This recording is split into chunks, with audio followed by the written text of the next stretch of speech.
Lach doch nicht so doof. Sicher kann ich das. Du wirst es dann sehen. Also, du kannst näher gleich zu mir rüberkommen, in die Kutsche einsteigen, für alles zu besprechen, ohne dass es der Teigblöffer da gehört. Die Frau Rosindli Lebkuchen deutet zum Lebkuchenmann über. Du hilfst mir doch, oder? Natürlich will der Herr Manuel Gritti-Benz helfen. Nichts lieber als das. Mal, etwas macht er schon noch lieber.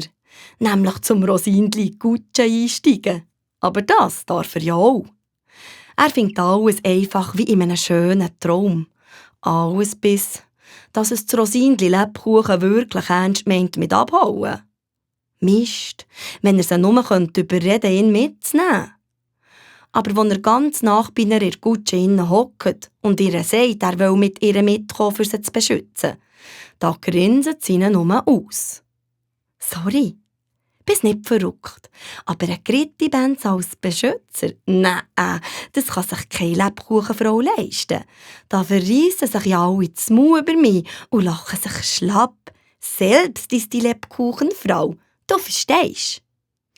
Ja, der Manuel Gritti-Benz versteht. Als Hilfsbenz ist er gut genug, für mich aber gar nicht. Dabei macht er sich so Sorgen um das Rosindli. Was, wenn sich in den feisteren Gassen verläuft und nicht mehr heimfindet? Was, wenn eine gefräßige Katze ihn entdeckt und als Mitternachtsznüni verputzt? Der Manuel Gritti-Benz darf gar nicht mehr weiter studieren. So Kummer macht's ihm. Da hat er eine grandiose Idee. Genau, das ist es. Er hilft dem Rosindli Lebkuchen, den Schlüssel zu holen, Türen aufzutun und anstatt, dass er sie von innen wieder zutut, gumpelt er rein, ohne dass sie es merkt, hinten nachher die feistere Nacht und beschliesst von aussen.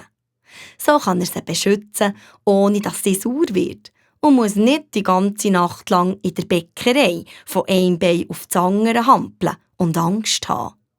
Wenn nichts passiert, umso besser. Sollte aber etwas sein, so ist er, der Herr Manuel Gritti-Benz, bereit, unter Einsatz von seinem Leben gegen alle Gefahren dieser Welt anzutreten, um die Frau Lebkuchen-Prinzessin zu retten. Schnell macht er, wieder zurück vom Ausflug in die Kutsche, ein paar Liegestützen, prüft seine Teigmuskeln und bangt der Nacht entgegen. Und das Rosindli Lebkuchen. Das hat ganz rote Bäckchen vor Aufregung und vergibbelt fast. Ich gehe auf Reisen, ich mache einen Ausflug. Weltfreude, ich komme. Ha, der Manuel hat also gleich recht. Man muss nur fest daran glauben, dann passiert das, was man sich wünscht.